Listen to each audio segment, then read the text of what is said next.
We were moments away, and she was laying on the table. I'm like, what, did she fall asleep? she was like way down here. I'm just going to close my eyes for a second. 1980s now. Hey, welcome back to another episode of 1980s Now, a weekly examination of the importance of 1980s pop culture and its continued influence today. Hey, everybody joining us and listening. My name is Will, and with me, as always, are my friends and co-hosts, Kat and John. Hello there. Hi, guys. Hello. My favorite part of the day is finally here. Oh, wonderful. Your other days must suck. Oh, no, the rest of the day was a broken dishwasher, so this is the best part of the day. So, wow, we're upstaging a broken dishwasher. Right, appearing on this show is far better than a broken dishwasher. So low. Hello, everybody, to watching us right now as we record this live on YouTube and Facebook. I see Miss So and I see Ted. Hey, Ted. Hey, Brandon. There's other folks. Hey, Robert. Greetings to you, Robert. And there's other folks out there lurking, and that's okay. Say hello if you'd like. Hey, folks. They will know you're there. We can say hi back. Lurkers. So, there's other. Let me see. Do I have all the stuff programmed that we need for tonight? I think so. I might be having a pause to flip through screens. It's going to be a button festival. We're having noises hang on, I got apparently. a joke. I got to load it up. It's a sound joke. I was going to say other people may be watching as well. Stupid. Hey, don't forget to check out. It sounds like it's a transition. It's not. It's not a segue. Hey, after I say stupid. Hey, don't forget to check out John and his moonlighting job over as the host, the creator, the leader of a band of misfits known as Gen X Grown Up, their YouTube channel, and also an audio podcast and a website. What else? How's that car coming along? You guys get that car off the assembly line yet? Well, no. And we're going to sell a line of mobile phones soon. Yes, right. Okay. Yep. Self-service. They're going to have the same quality and the same size as you did in the 1980s. Enjoy the satchel. On today's show, we'll review current news stories related to 1980s media, including Stranger Things is giving us the cross-promotional product that, according to the article, the fans have been clamoring for. I think that website, it's parade.com. I clicked on a lot of the links that, this seems interesting. One after another, it just seemed like a paid advertisement for a product. You know, how effusive they were about some upcoming promotion and, shill. It wasn't Internet really shill. news so much. Yeah, I wonder if that's what it was, but we don't care. Hey, that's where we got our news from and our shilling from. Nobody asked for any of it, I'm sure. Yeah. You've got another 1980s TV show headed to the big screen with the Knight Rider. Apollonia. I'm asking for that. Apollonia, Princess co-star from 1984's Purple Rain, which I think is Marcus here. Marcus isn't here. Yeah, where's Marcus? Oh, you'll hear from him He when you should get be to the here. Prince story. It's a terrible movie, but a lot of good music. Really good music, just a bad movie. Anyway, Apollonia from that film is suing the Prince estate because she wants her name. Well, I won't say she wants her name back, but she has it. She wants to keep it, I guess. It's a little more nuanced than that. Yeah, you need deeper to help than us with that one. Yeah. And speaking of lawsuits, the rest of the other members of the police are suing Sting for royalties in connection with Every Breath You Take. Every scent you take. Yep, there it is. And I'm enjoying Alien Earth. I hope you are too. But one big thing strikes me about its similarity to another 1980s movie, Blade Runner, which are both, of course, Alien and Blade Runner franchises, both created by Ridley Scott. And I want to explore some of the similarities and maybe, determine whether or not they are, in fact, purposeful, intentional, and therefore maybe do share a universe. All right. Hey, before we get started on that, John, focus. Just keep turning your head to the right there. Good, gotcha. It was you. Okay, got it. This is the week, guys. We're going to be over at the Greater Philly Expo Center in Oaks, PA, hanging out at RetroCon.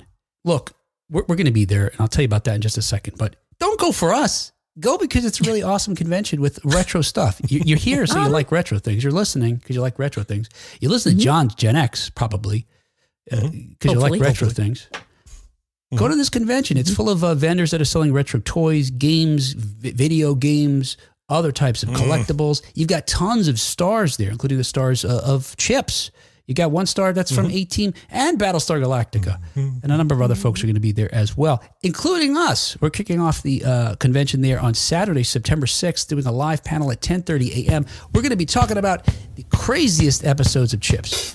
And I think what we'll do is, this is what I'm hoping.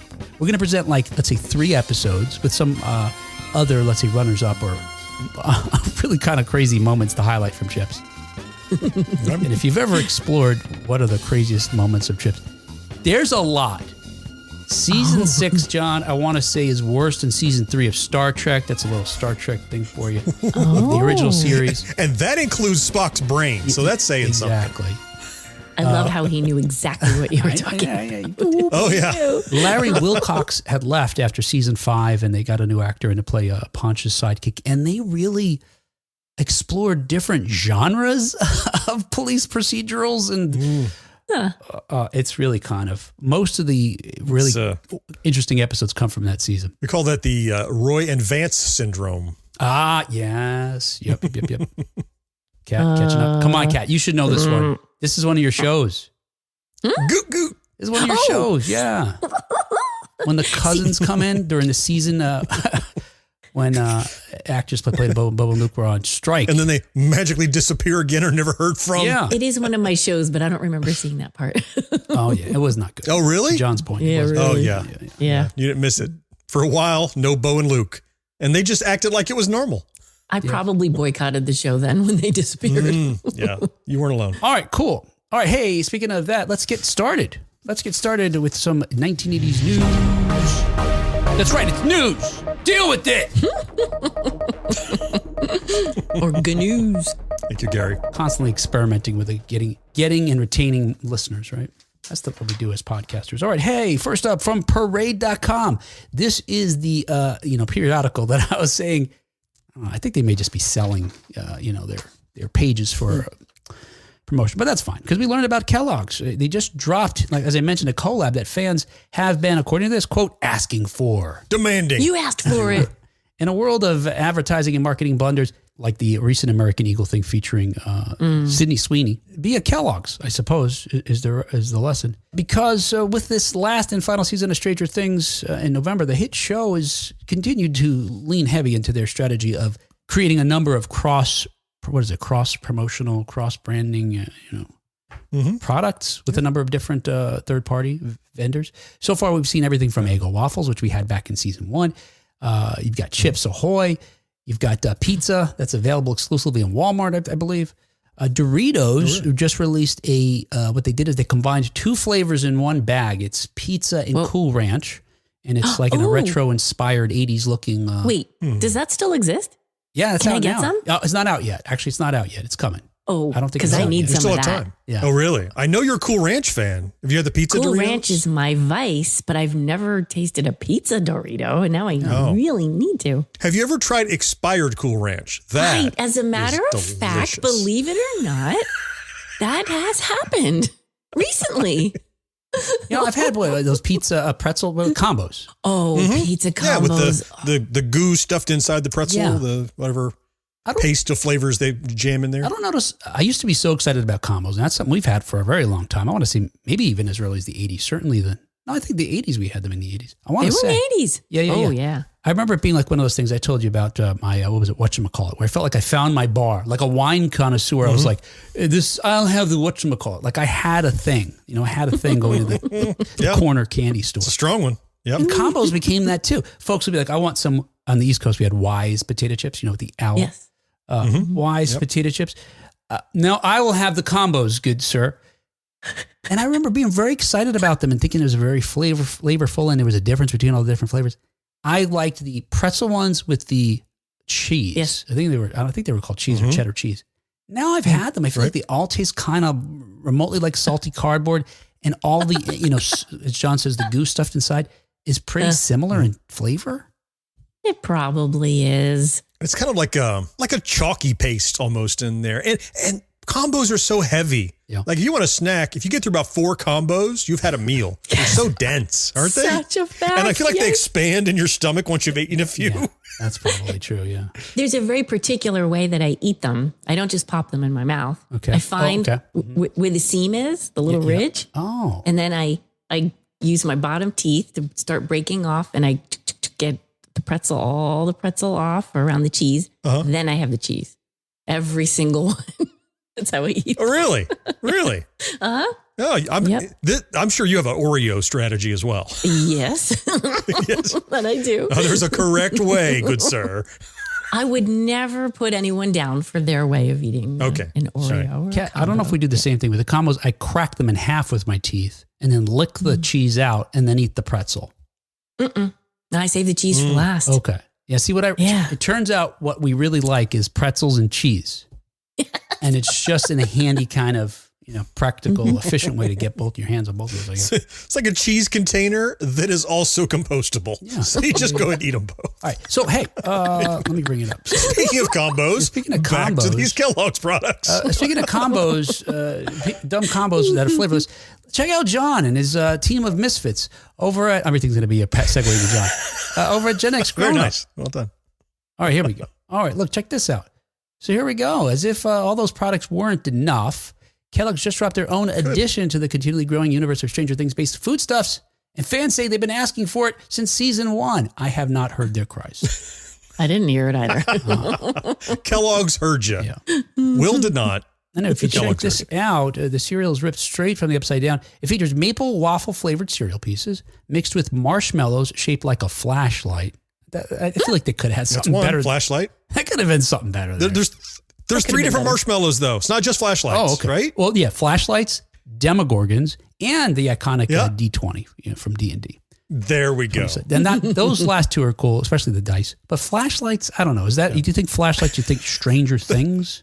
No, I think they should have done a Christmas bulb. I was thinking that too. Mm-hmm. Yeah. Anyway, judging by the reaction to fans on the internet to this announcement, everyone is excited about this. You think you guys might check out this Stranger Things cereal here? I think I might. Yes, for John. Mm-hmm. Yeah, sounds like. Are you gonna have that and compare it to the? I don't know. Count Chocula, Yummy Mummy or whatever. I think the measure of these mini marshmallows is, would you eat them by themselves? Right. Let's see. Marshmallow D20. Absolutely. Marshmallow Demogorgons. Sure. Marshmallow flashlights. What's the appeal? Or it could have been a walkie-talkie. One of their big clunky walkie-talkies. There's so many things it could have been. Yeah. Walkie-talkie would have been good too. Perhaps flashlights feature prominently in season 4 and we just don't know it yet. Or it could be like a Walkman or a cassette tape. So many things. A joystick, right? Because they spent the whole season in the arcade. Yeah, I think I'll check it out too. Now, do you guys eat cereal today? As an adult person, do you eat cereal? No. Okay. It's not that I won't eat it, but I don't buy it because I just don't really eat. Really? Yeah, I don't buy it anymore, but I used to. Wow. Oh, I'm the opposite. Like I get in cereal moods. Yeah. I get in certain flavors, right? And Walmart has these cheap giant bags of cereal that are crazy mashups of like Cocoa Puffs with marshmallows in them, like combinations of stuff, which are so it's good. all the shit they had left over, right? They just put it in a thing. Yeah, right. Yeah. They were sweeping up and like, we got a lot of Cocoa Puffs. Yeah, put some marshmallows in there. Sometimes get a Fruit Loop mood. The extra crispy, crunchy Raisin Bran. Sometimes I get in a mood. Yeah, I always have some cereal because it's a great little, like, it's dinner time. I don't want to cook anything. Cereal's dinner. Yeah. Right. I do that. Do you ever find yourself having a more sugary cereal, maybe for a dessert type treat? When Count Chocula's in the house. Yeah. Count Chocula's in the house. The rare alternate usage of the ear horn.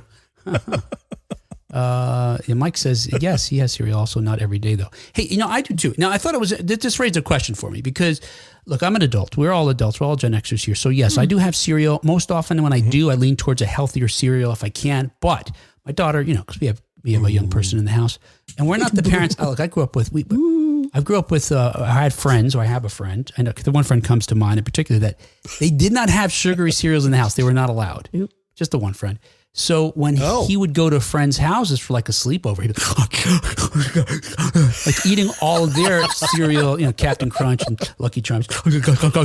All right, this never happened. If my mom asks, okay, we had ravioli for dinner. that kind of thing. Because that's healthy.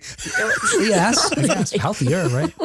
So I was curious though, how many? I don't know. There's a lot of sugar in ravioli, but I was curious how many folks like, of our age to still have cereal, but not only cereal, but how many folks have sweet cereal? It'd be a little complicated to find out, but so here I got some stats for you. Nearly 3/4 of American households, about 70%, eat cereal still to this day. More than half of it eat on a weekly basis, and just a small percentage, about 12%, choose to eat it every day. The consumption decreases as you get older, however. So Gen Z adults consume the most cereal with 67%, compared to baby boomers with only 45%. Just like every other aspect of our lives, there's no statistics available for Gen Xers because they're completely overlooked. Whatever. We don't need your validation. When choosing a breakfast cereal, nearly a third of Americans, including me, also look for health-conscious options such as low sugar and high fiber content. You need another sound effect in there, John. In fact, I'll work on that. For high fiber content? Wait, what? For the high fiber content? Yeah, in fact, Their sounds from that. Thank you, John. In fact, these rank well over brand. So folks are looking for more what the content of is what they're eating versus the brand of it. So not just, so Stranger Things, Demogorgons, this crossover, not going to necessarily lure them away from something that's healthier. But this, to me, the fact that 1/3 chooses the health-conscious, low-sugar, high-fiber content cereals implies that 2/3 don't. They're not concerned with the healthy options and may still be consuming sugary cereals. Okay. So now, here we go. I'm going to talk about... So before you continue, I just had a thought. There are no stats for Gen X. Yeah. The hypothesis is the older you got, the more healthier, right? However... Maybe they left Gen X out because we skewed their hypothesis because we were the biggest fans of those sugary cereals. They came about when we were kids. Yep. Maybe we're the anomaly in their research. They're like, let's just not mention that because it doesn't agree with our theory. Because I feel like everybody I know, I mean, if not regularly, like you were saying, once in a while, they're like, oh yeah, I'm going to get some Monster cereal. I'm going to get, my Fruit Loops or whatever that I love because I had as a kid. It was like Saturday morning cartoon ritual stuff, So maybe that's why. Anyway, so. I think that's part of it, John. I think I don't really buy it or keep it in the house because if I did, that would be all I would eat. Oh, yeah. It'd be gone, right? Yes. Maybe we can conduct on one of our social medias or something, some sort of informal poll about that to get some Gen X stats. Yeah. Close that gap there, that hole. All right, now look, I'm going to talk about, because I teed up this idea, and John, sort of riffing on it, this idea that our age group grew up with these sugary cereals and still may be loving them and throwing off these stats. I'm going to talk about sugary cereals, but I'm going to tell you some things right now that may be hard to hear. Buzz in when you've heard enough. All right, you can't take it anymore. You don't want to hear any of this. Okay. When I've got two buzzes, I will stop talking about this. John, don't buzz me immediately. I know you. You're a wise ass. Can I buzz twice myself? Is that all right? Bump, bump. In a landmark study, researchers in 2006 gave rats a choice between saccharin-sweetened water or cocaine. Oh my! 94% of the rats preferred the saccharin, and this included a group of cocaine-addicted rats. What? What? 100% of them chose the saccharin. Oh, wow. It turns out, unlike what our mothers would tell us, sweetness is not addictive. Rather, humans have this innate preference for sweet taste, particularly when we're younger, who tend to have more sweet tooths than adults do. Although the sugar content of sweetened breakfast cereals has declined from 45.9% of their weight in 1985. No. So nearly half of the cereal we ate in the 80s was sugar. Wow, I believe that. And sometimes I would sprinkle sugar on it. I know. Yes. Yes, me too. I like the crunch. I only did that with Rice Krispies. Now it's 85%. Yeah. I only did that with Rice Krispies. Oh, that's true. I did it too. Yeah, I felt like I was like a chef with a torch with creme brulee. I'd add like extra layer of crunch to the top. I didn't burn it, but yeah. Sip. It's like an icing when it gets in the milk. Yeah, exactly. Sugar Oh, you get a paste. big clump of it. Oh, yeah. So 45% from in 1985. Today, many cereals still contain a lot of sugar, with more than 30% of their weight coming from sugar. Wow. Still high. Many of the cereals, the sugary cereals that we still crave to this day, will have 10 to 14 grams of, quote, added sugar per serving. And some will have more. And it turns out that's the problem. It's not any sugar that's inherent to the ingredients. It's the ones that we're adding to them. Some types of frosted Pop-Tarts, according to this article, have as much as 30 grams of added sugar per serving. Crap. Oh, no. You're shit talking Pop-Tarts. That's one for me. All right, That's Kat. one. I'm almost done, Kat. Let's see if you could survive this. If added sugar intake exceeds 13% of total calories, for example, on a 2,000 calorie diet, that's 260 calories or 65 grams. John dropped off the stream, too. Oh, I'm here. We can hear him. I'm indicating that I have survived this, Kat. I've stepped away. If added sugar intake exceeds 13% of total calories, it increases your chance of dying from cardiovascular disease by 39%. All right, Kat's out too. All right. There we go. There we go. All right. All right, I'll stop. I do not want to hear that about my cinnamon brown sugar I gotta tell you, Pop-Tarts in the kitchen right now. Right? You know, I love my wife. I love her dearly. She's my soulmate. Mm-hmm. But when I buy something at a store or I'm shopping or I'm at home about to eat something and she takes it from me Oh, no. and she's like, She reads she's it. like, hang on a Oh, second. no. Oh. And then she hands it back to me, you know, like, oh, get 39%, increase your risk of heart disease by 39%. That's on you. What is that hoping to accomplish? You know what it's hoping to accomplish. I'm not going to not eat it. All you're doing is make me feel bad about it. eating. Yeah, she's able to guilt me out of things like that. Really? Yeah. Sometimes. She doesn't do it all the time, but yeah. You will take food back to the kitchen after she shames you? Yeah, it's happened. Oh. Wow. She's looking out for my She's looking out for my health, John. Sure. So she says. What are you guys going to do when I hand you cookies at RetroCon? Oh, okay. It's a power play. I'm not going to listen to Will's wife. That's when sure. I'm at RetroCon, she's not around, Kat. I'm like That's that true. friend I told you about. Oh, I gotta go. Oh, I gotta go. If my wife asks, we had ravioli. Hey, Mike came up with a solution to increase the attractiveness of cocaine. Add saccharin to it. That's a good. Oh, we need to make it more attractive. Yeah. Well, I mean, It's the best of, nobody ever said, how can we make cocaine popular? yeah.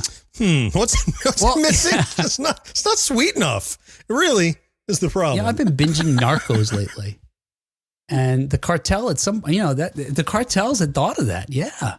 Holy shit. I mean, they may be doing that now. I don't know. What are Narcos? What? Oh, Narcos is a show on Netflix about in the 1980s, it's a the cocaine drug traffickers that were out of Colombia.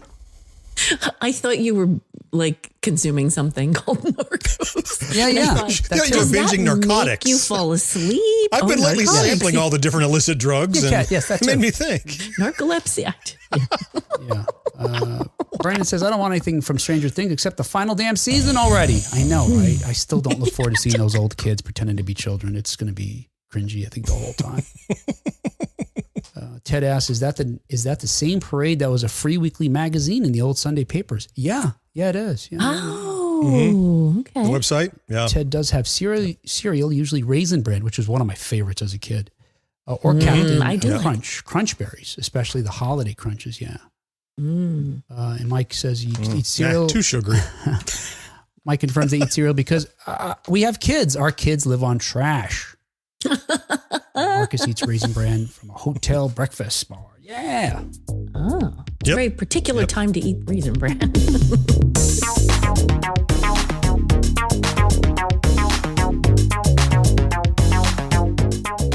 Hey, another 1980s news as reported by the Hollywood Reporter. The Cobra Kai creators Crying. are tackling the Knight Rider movie. That's awesome. Interesting. I'm very happy about this. So a kid is getting a whole new ride courtesy of the creators of one of our favorite Netflix series, John Hurwitz, Hayden Schlossberg, and Josh Held, the creators behind the worldwide Netflix sensation, are in talks to bring Knight Rider to the big screen. The trio are in early talks to write the screenplay, with Hurwitz and Schlossberg in early talks to direct. I don't think anybody here needs to be reminded of this, but the Knight Rider, the TV series that we're referring to, ran on NBC from 1982 to 1986 and was created by the prolific, legendary TV producer Glenn A. Larson. Created a number of shows that we love from the 1980s. It was a key series of the era featuring a high-concept car, a hunky lead, and a memorable synth theme. Mike says, should Knight Rider have a modern car? But not because either modern because it's AI or modern like mine, which is like a dumb car. I don't have a smart car.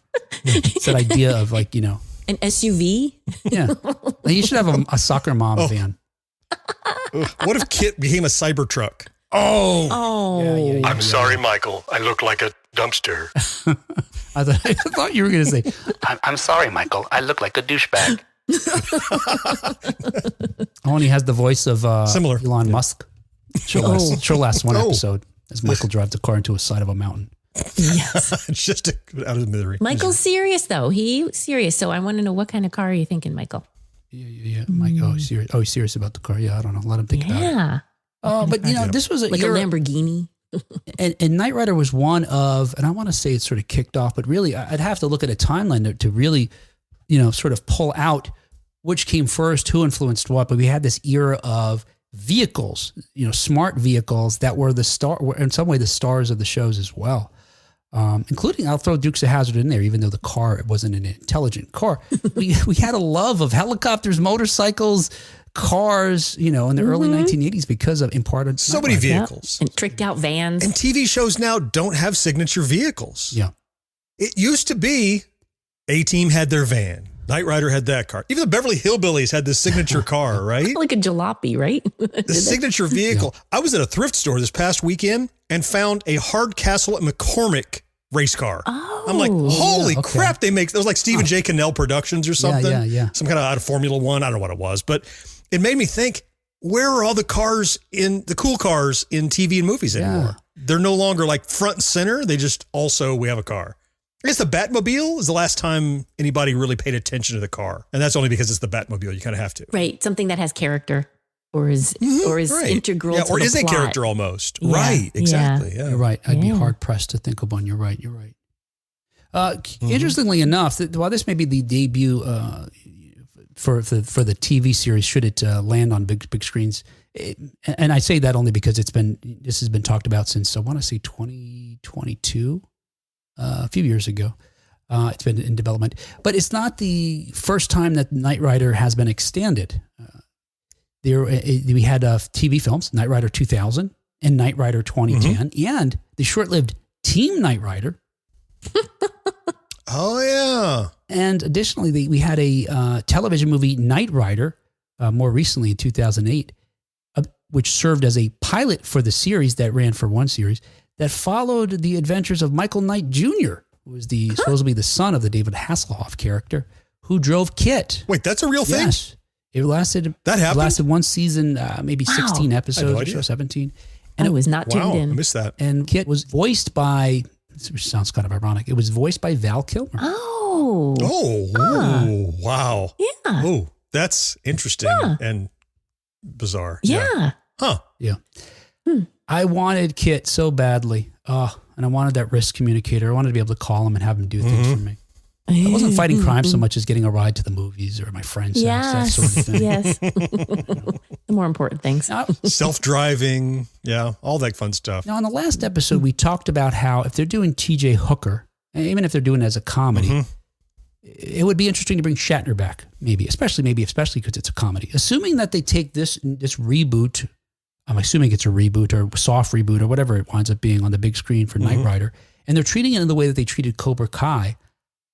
I don't know if I want to see David Hasselhoff return. I feel like at this point, since the conclusion of Knight Rider, he has become a larger-than-life character, and not in the most flattering of ways, that he's almost a punchline to his own sort of career. I feel like he would maybe, unlike Ralph Macchio coming back or William Zabka, I don't know that Hasselhoff would serve a new Knight Rider. Is there talk of him being part of this, or you're just sort of speculating. That might be premature, but it's an obvious question. But I don't think there's there's no indication. You can't have the discussion without mentioning. Of course. Yeah. Well, I guess cue your broken record sound effect, but I still think for all these Lega sequels, my preferences have proven to be the best path when you just continue the story. Yes. Beetlejuice, just continue the story. Top Gun Maverick, just continue the story. Yeah. Don't reboot my childhood. Just show me what's going on with my childhood now, you know? Yeah.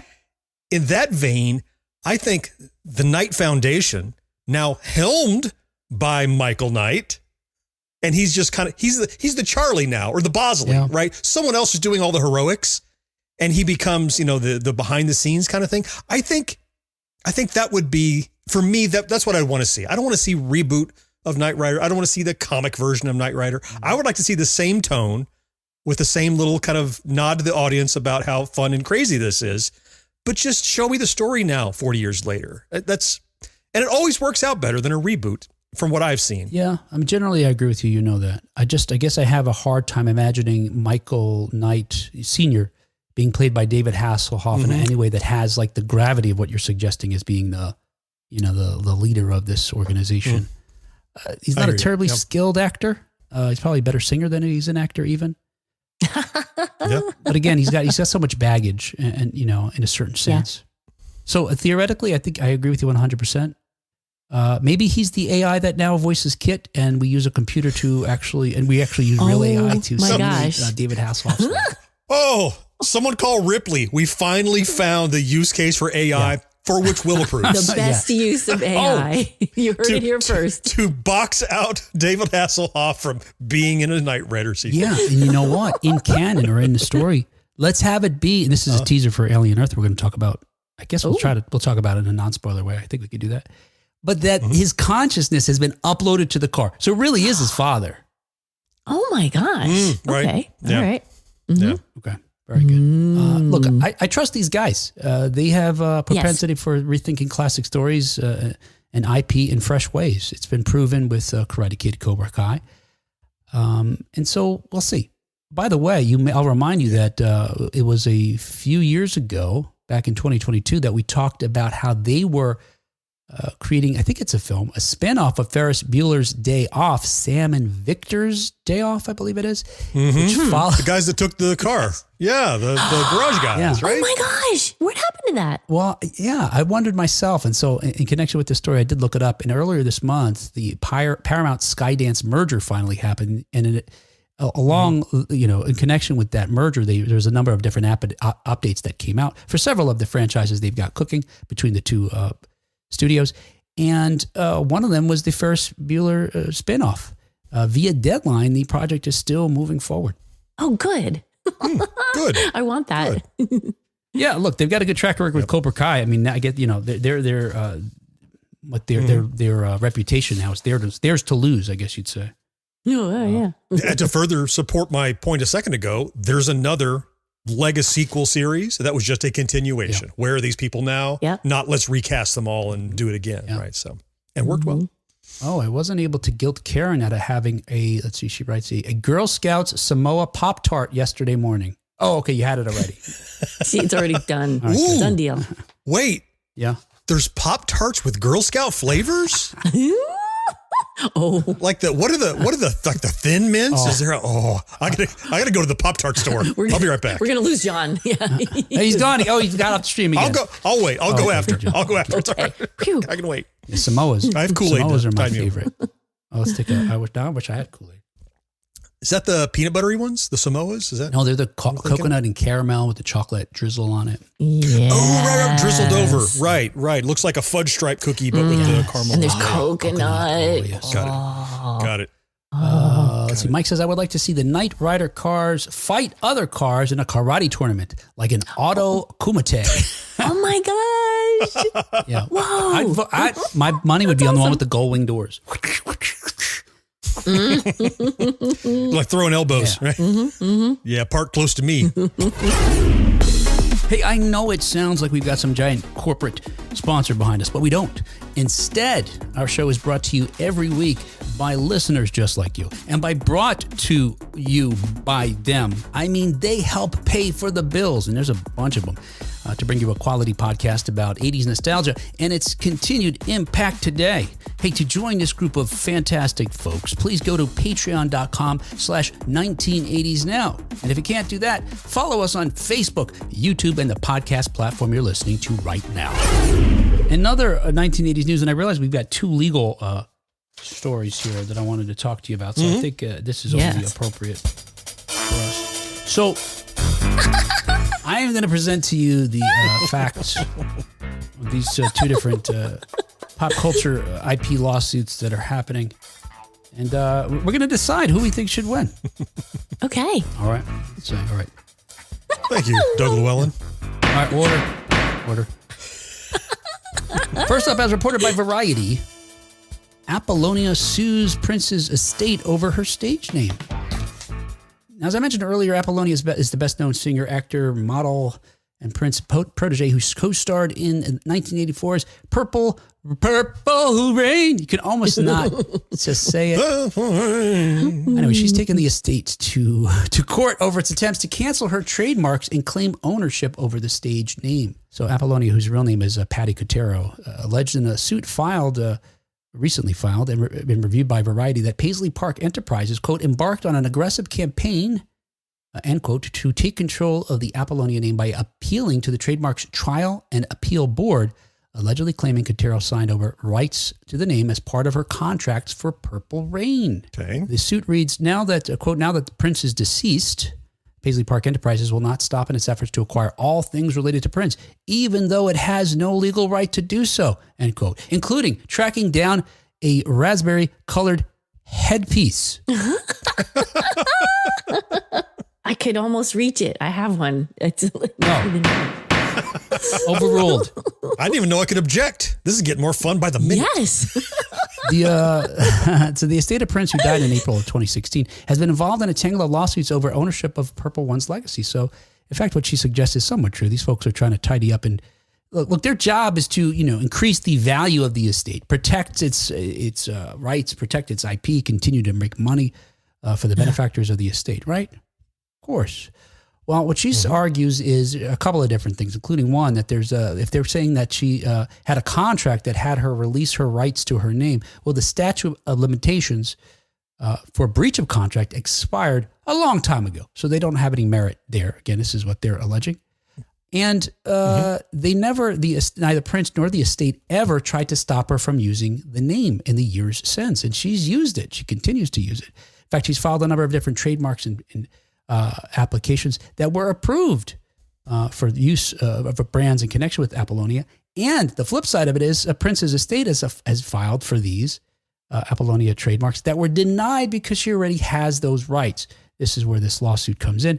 They're trying to get the trademark board to overturn that and give them, in fact, the rights to that name Apollonia and take them, make it clear that she is not entitled to it. And that's what she's fighting. For their piece, they're saying it's a frivolous lawsuit, that she acknowledges that Prince is the one who gave her the name.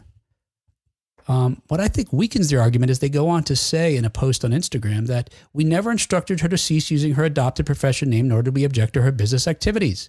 In fact, we repeatedly offered her opportunities to perform at Paisley Park using this professional name. Yeah, that's what she's saying. All right, I'm going to try not to editorialize here. Your Honor, may I approach the bench? Yes, please. So we don't want the jury to hear this, right? I'm missing the point. They're saying she signed it over. They're saying it expired. She's saying they're trying to take it. They're saying, yeah, we made it tried, but that got thrown out. So what are you complaining about? Where's the argument? Like, it sounds like everybody's agreeing that she's Apollonia and she can use that name. No one's stopping her. So what's the suit? You make it sound as if there's no, challenge. There's no contention between these two parties. When you describe that, right? I'm missing it. What it is it may be that they don't look. They say I think to try to synthesize all the stuff they said and assume that they weren't trying to undo their case by some of the comments they made on Instagram here. They're saying, look, Prince gave you this name. You said that you've been able to use it all these 40 years without anybody bothering you. but you don't own it. We want the trademark. We want to make it clear that the trademark belongs to us. Therefore, thereby protecting their future in it, thereby being able to control better maybe what's attached to that name, etc. And what she's saying is, I agree with everything you just said. Prince gave it to me. You never stopped me from using it in 40 years. And I've been using it, and now you're shit out of luck. So really the argument is about who ultimately has the trademark. She does right now. They want it for themselves. I see. Yeah, so she has it right now. Yep. And so what, are they just waiting for it to expire? And so she can't get it again? So I think the problem is she doesn't have it. She's just using it without any challenge. And so she's like, look, I'm building up on this name. And if you own it, you could take it from me at any time. So it sounds, maybe I'm understanding, she would like to secure her rights to it and say, I own it, as opposed to the estate actually owning it, but going, you go ahead and use it unless we change our mind later kind of thing. That could scare someone who's building a franchise based on that name and that personality. Am I getting closer, Will? Is that the problem? That it's just kind of letting her use it, but she doesn't own it right now? As far as she's concerned, she has the trademark. Actually, as far as the trademark office is concerned, she has the trademark. Okay, so she's fighting to keep it because they're trying to challenge that. So things have been going along. Had they not, which they did recently, file with the Trademark Appeal Office to say, you can't give that to her. She can't have that. She shouldn't have it. It's ours. Because this is the sequence of events. Okay. She's had the trademark for a while. They applied for a trademark, and the Trademark Office said, wait a second. No, this woman, Patricia Cotero, already has it. Denied. Right. They appeal that ruling and say, we understand why you denied it, but she shouldn't have it. So we're really the rightful owner. You gave it to her in the first place in error. So that's what Prince's estate is doing. Yes. Okay. All right. So I understand the contention now. I get that now. Who do you think, now based on that, who do you think should walk away? I'm with Apollonia. I'm with Apollonia. From what I've heard so far, I think I would be too. Yeah. I think if this were a jury case, which I know it's not, it's some kind of a legal wranglings in a courthouse with a judge or whatever. But yes, I think anyone who puts themselves in that position to say, Disney owns the rights to the names 1980s now, right? They own the name of this, but they're like, well, you guys can use it. Just enjoy. You don't need to own it. Just keep building upon it and use it as the bedrock for what you're building. Like, wait a minute. If I don't actually own it, you could at any point undermine me and take it away. I think that's the concern. Yeah. Okay. It's mine. I've been building it. And at the very beginning, you said Prince gave it to her. Gave it to her.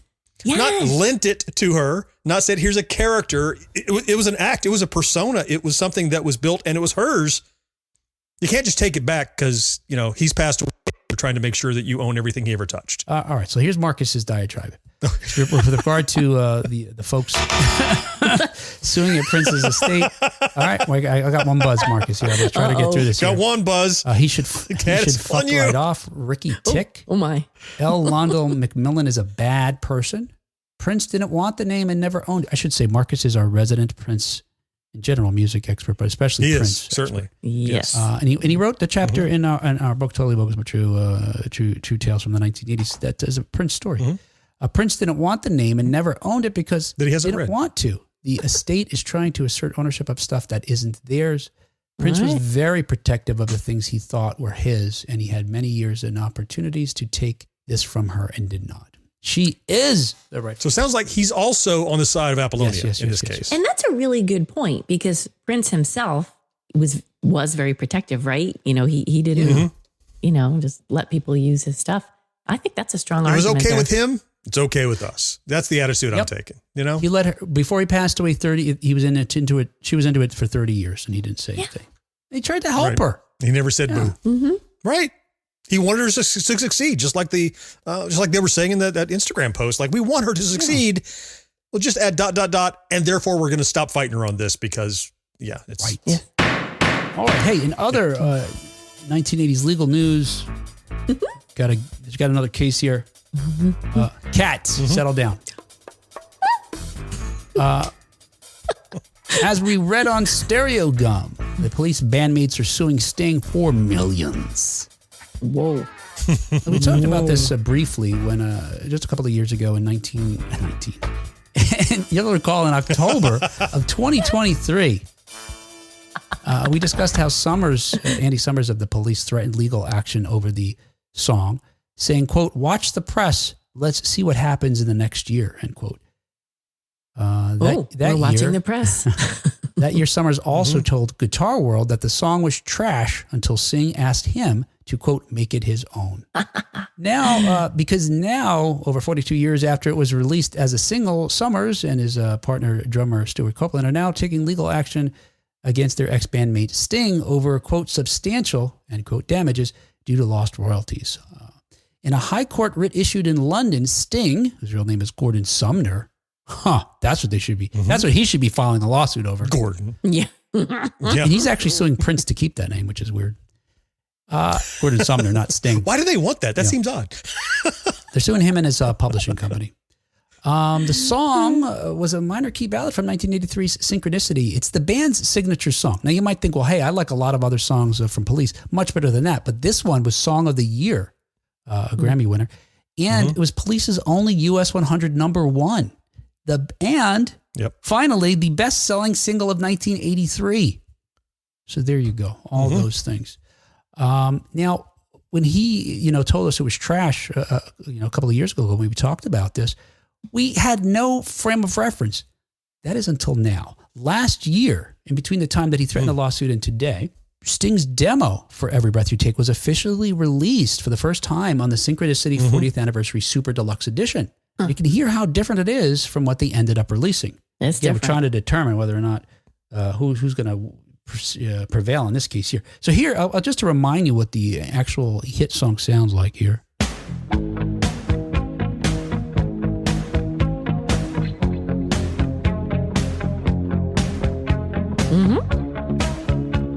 I'll play it long enough to get a copyright strike. Oh, yeah, I might as well. We're getting it anyway. But who's going to sue you? Is it going to be Sting or is it going to be his bandmates? Or some rando.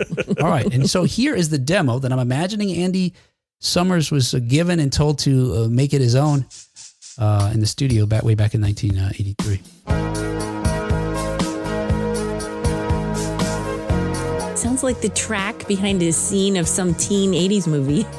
Yeah, a bad one. Yes. Like an indie version.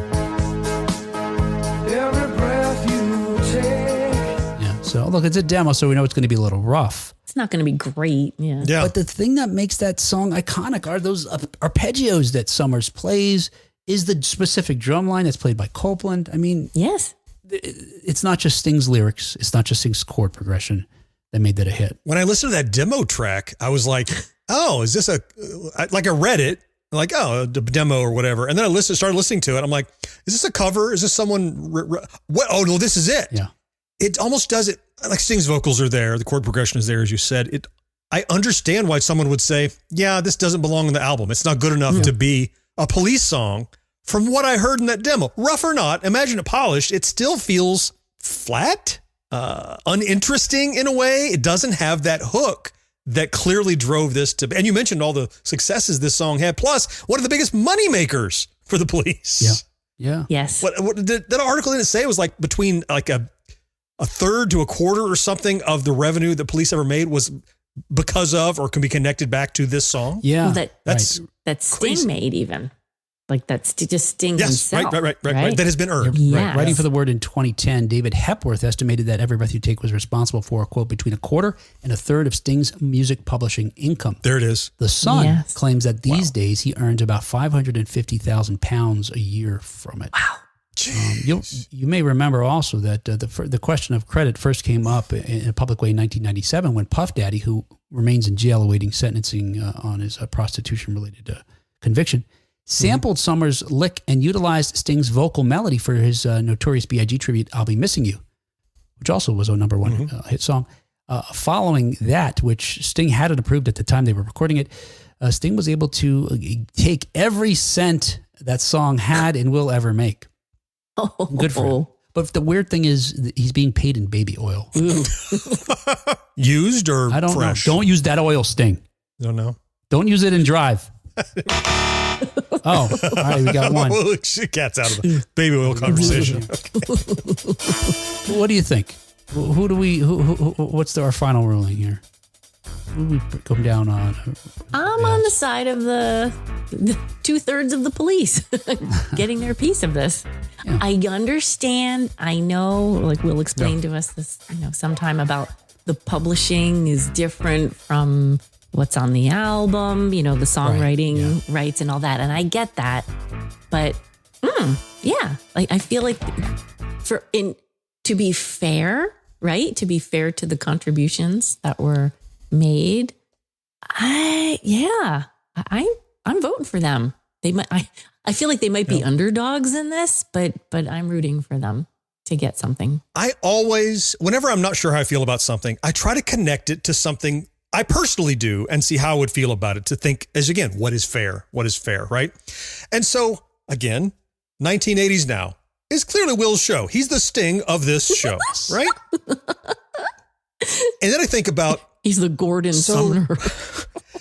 So Sting is making nearly more than $500,000 US dollars per year on royalties from this song. Okay, let's imagine Will was getting $500,000 per year on royalties for the Cocaine Bear episode. Okay, very popular. That would be the one. Well known, right? Huge pop. And then Kat and I are like, well, wait, we were on the show.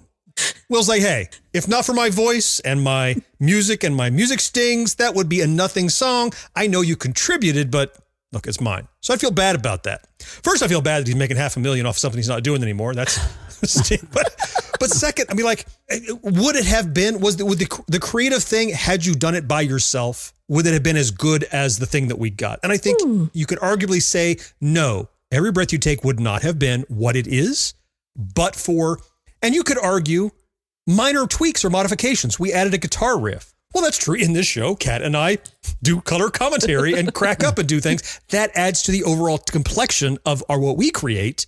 And for this song, you might argue that, what the other bandmates did was a lesser portion. But the problem is it's not zero. And right now they're getting zero. If he was getting 10, 20, 30% right now, you could go, maybe that's enough. But zero is not the number they should be receiving in royalties. The thing that, and I think we talked about this. First of all, if that ever happens, and this always blows my mind, right? I feel like if I were to get 550,000 pounds for the Cocaine Bear, for example, as you said, I think at some point, some of that is enough money for me relative to what I did, that I'd want to, I feel like I should share this. Like, I don't need more than this. And it's certainly, it's this weird sense of fairness that, and maybe honestly, it's when attorneys and managers and agents get involved, because they could be cold-hearted and unemotional and say, Sting, I know you love those guys, but fuck them. We're going to get more money for you. I mean, Sting could say you're fired. These are my friends from 50 years ago. I don't know. But the thing I get stuck on, and maybe somebody in the chat can help me with this, is thinking about that. And Marcus actually kind of alludes to this. He says, maybe not be fair, but they didn't write the song. And he says, so are we saying that adding instrumentation deserves songwriting credit? But arrangers get paid something, for doing something. So is it that they should have just got a credit or a payment, a flat fee for being an arranger? Because I don't think arrangers would get royalties. So I guess I could see it both ways. One way where there's a structure that's in place that seems fair because look, this is what you were paid for. And another where you say, yeah, that's true, but I actually am a member of the band, and the contributions I made now, even if only in hindsight, are what elevated the song to get you to where it is today. So even though we're talking about, courts being, equitable and some things, it's what we think is fair, maybe won't, meet that legal test. I don't know. I see it both ways. Yeah. I ultimately think they deserve it. Unfortunately, unlike the Apollonia suit, the claim, the legal filings in connection with this case are not publicly available yet. So we don't know what legal argument the plaintiffs are asserting, or the defendants are using it as a counter argument. It may be similar to the Apollonia, where they're going to say, look, these three guys had a contract back in 1983, and they agreed that X, and maybe part of that agreement was that Sting got credit for this. I saw one suggestion in one of these articles that a possible thing they could lean on is Sting has solo credit for a lot of Police songs. And that these guys played on and did their little tweaks and arrangements. So why, no one's fighting about those. I don't know. I remember when we talked about this last, the comment was made, and I think John said something about, you fight over gold, you don't fight over, I don't know, lead or whatever. Yeah. Right. Yeah. Yeah. That's a good point. You argue about the pennies. There's bigger fish to fry, right? You go after the biggest potential reward. Yeah. Ted asks a great question. Why wait so long to file this? So my understanding is, again, from what I've read, is that this has been tied up behind the scenes with them trying to reach an out-of-court settlement for years. And failing that, now they're doing this. So I don't know if it's been for the better part of 40 years that they've been doing that, but that was the explanation I found. Mike says, Will is the Ringo Starr of 1980s now. I don't know how to take that. Except for the fact that I think the lesson to be learned is that Ringo Are you the drummer? doesn't get the credit he deserves because, for all the, I think the poo-pooing and making fun of Ringo for over the years, it turns out actually he did make a great number of contributions to the success of the Beatles. Right? That's how I'm taking it. What else? But you don't get credit. What is Marcus says, does Eddie Van Halen get songwriting credit for Beat It? But does Eddie Van Halen, did he ever want it? Well, that's exactly right. That's what I was going to say. Right. Yeah, it turns out That's a good point, right? Michael Jackson asked you, hey, would you do this for me? Yeah. Maybe you're doing it because you want to work with Michael Jackson. Right. Maybe that was your reward. Yeah. Who knows? Yeah, you got to ask for it. Yeah, what Marcus is alluding to is not only did he play the guitar in there, but he helped arrange it in a way that made it better. Mm-hmm. But yeah, he didn't want any credit. So that's the thing, Marcus. He was good. And he didn't sue later. He was fine. Mm-hmm. He might come back now, though. Right, as a ghost, he may return. Yeah. I'm here to haunt Michael Jackson. What? Oh, no. No. We got bad news for you. It also raises a question. How come you guys aren't in the same place? No. Well, I can explain that, too.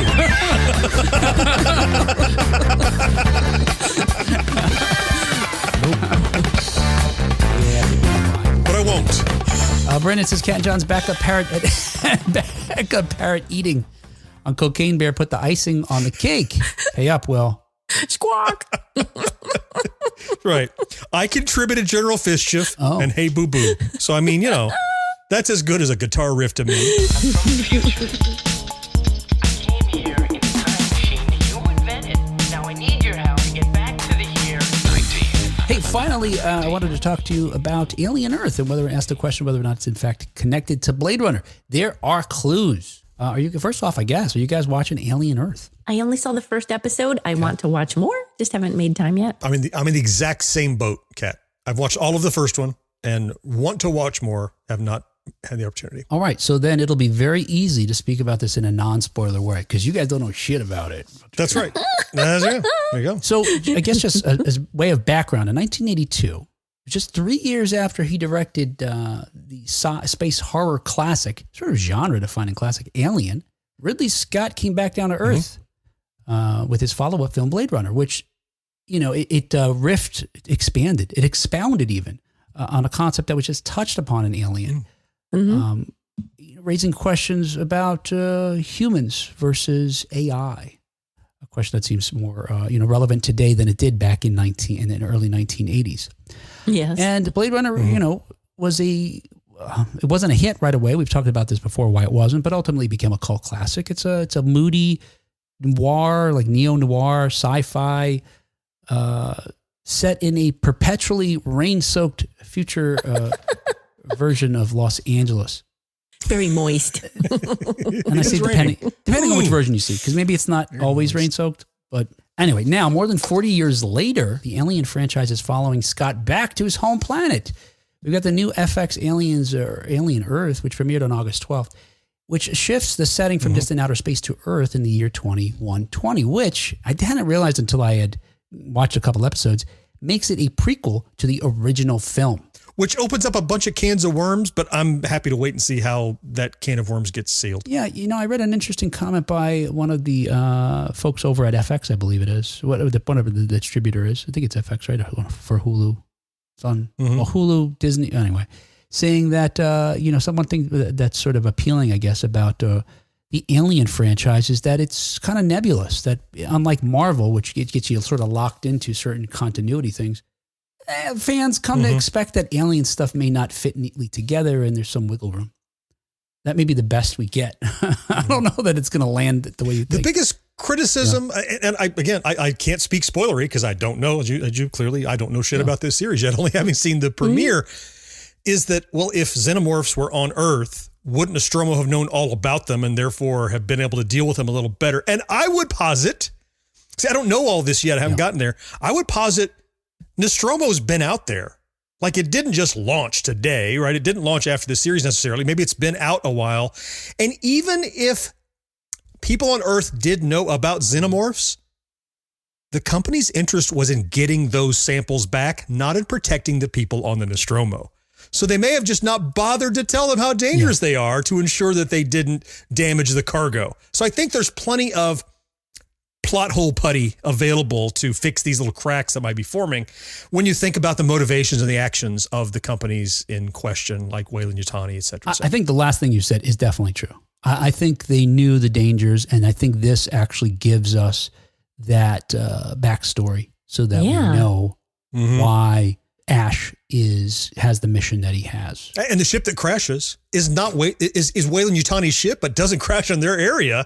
So they don't even have access to this stuff at this moment. It's crashed in the Prodigy's region. So there's plenty of little things you could have plausible deniability of. Yeah, I think so far. This plot hole putty. I don't think this, plug your holes. I don't think this is spoiler because we don't know how this will ultimately resolve, but it may very well be that they do know about them, and that's why they send them out to get more. Right? Maybe it's like, oh, they're dangerous, but they're so useful. Oh, you crumble them up over your cereal, the better than sugar. We killed all the ones that landed on Earth. Yeah, right. I'm addicted to cocaine and xenomorphs. And xenomorph dust. For sure, want to know where Hawley, who also created Marvel Studios' Legion, which was a cool show. I dug that. As well as the Fargo TV show. We talked about that. It's both a natural progression for the franchise and a chance to explore similar territory as Blade Runner without replicating it too closely. I get it. Hawley told Polygon that it was Ridley who made Alien and then went on and made Blade Runner. He introduced this idea of synthetic beings and then went on to explore them more in depth in Blade Runner. Yeah. What I would say is by exploring the synthetic beings in Alien, I'm certainly not trying to make Blade Runner, but I understand how the comparisons can be made, certainly aesthetically. Most notably, I think, again, as you're talking about comparisons that could be made, is the similarities between a character on Alien Earth and that of the character played by Rutger Hauer on Blade Runner. Yes. Timothy Oliphant plays a synth named Kirsch, who, much like Rutger Hauer's character, would be tow-headed. They describe him as having white hair, but I think it's more like super blonde hair. And their personalities are not all that dissimilar. And they make some philosophical comments, observations about humans, again, that are similar, that have folks thinking, well, heck, is this Kirsch in the same product line? The same, now, because it would be Blade Runner, it wouldn't be a Weyland-Yutani product, unless maybe much like Marvel and DC, I'm thinking they sort of knock each other off, in their designs. Or much like anybody, Sony and Panasonic, make similar products. This could actually be a... Betamax VHS, yeah. Yeah, exactly. So maybe this is really a Tyrell model, or one that they knocked off from Tyrell, which was the corporation in Blade Runner that was making the synthetic humans in that film. I don't think you could ignore these similarities, but we're told to. So while Hawley concedes there's a similarity, he suggests that these are not of the same world. But when Polygon spoke with Timothy Oliphant, who plays that character of Kirsch, he confirmed that the similarity was the observation made by many is spot on, saying, quote, "That was a good look." But when they further asked him whether there's an actual connection, he smiled and said, "I've got nothing there." He could be being coy, or he could know something, right? Either way. No, but it doesn't seem like an accident. It looks so similar. Yeah. And there's far, there's no other clues that these would be. In fact, there's maybe counter evidence. For example, what we're told early on in the series is that there's essentially 5 corporations that preside over different regions and technological fields, including Weyland-Yutani. But among those 5 is not the Tyrell Corporation, again, which is the antagonist company in the Blade Runner show. Now, it could just be he not including them because of creative reasons, but it could be an IP issue because while Alien is owned by Disney after its acquisition of 20th Century Fox, Blade Runner is currently owned by Alcon, which is partnered with Amazon, by the way, if you'll remember, for a new live-action Blade Runner series, Blade Runner 2099, which is still coming. Right. And maybe the fact that they got that teed up that they didn't even want to get involved because they could give them permission to use this IP in some way or decide that their worlds are intertwined. But there are canonical links between the two franchises because in addition to just the thematic similarities, the special features of Aliens of 1999's Aliens 20th Anniversary Edition DVD, Tom Skerritt, who plays Dallas in the original Alien film, they have a little sort of information card there, which I'm trying to share. Here it is. That shows that he worked for the Tyrell Corporation before joining Weyland Yutani. Whoa. And speaking on a director's commentary for Blade Runner about future Los Angeles, Scott said, quote, "This world could easily be the city that supports the crew that go out in Alien." Yeah. Additionally, a booklet released as part of the Prometheus Blu-ray Steelbook included a diary entry penned by Peter Weyland, who wanted to, quote, who said his mentor, quote, wanted to become the new gods. That's how he ran his corporation, like a god on top of a pyramid overlooking the city of angels, which of course calls to mind the Tyrell Corporation's headquarters in Blade Runner as well. So canonically they exist. It seems like, according to Holly, these may not be connected. I feel like they're really going far out of their way to make this character, Kirsch, look like a character from a franchise that they supposedly have no connection to. Well, and there's nothing I've seen so far in Alien Earth that says Tyrell does not exist. We know there are 5 major corporations. We don't know that there are no other corporations. Maybe Tyrell's minor. Possibly Tyrell is, right, it's a minor corporation that is making these particular synthetic humans.